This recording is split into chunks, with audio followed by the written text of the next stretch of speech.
Alright, so this is my entry for the Bladesmiths Forum Forged in Fire Challenge. I made a Bowie knife out of a lawnmower blade.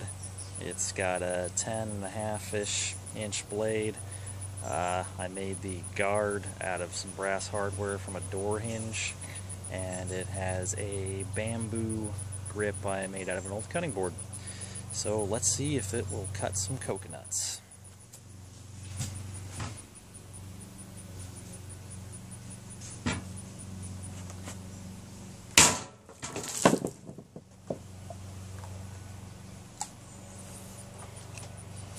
That's one down.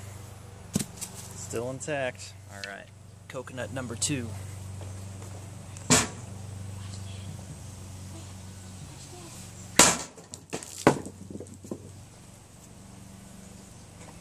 Another one down. Coconut number 3.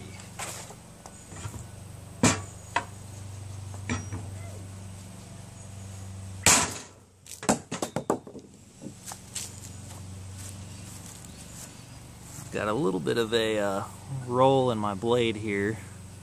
I don't know if it'll pick that up or not. Otherwise, mostly intact.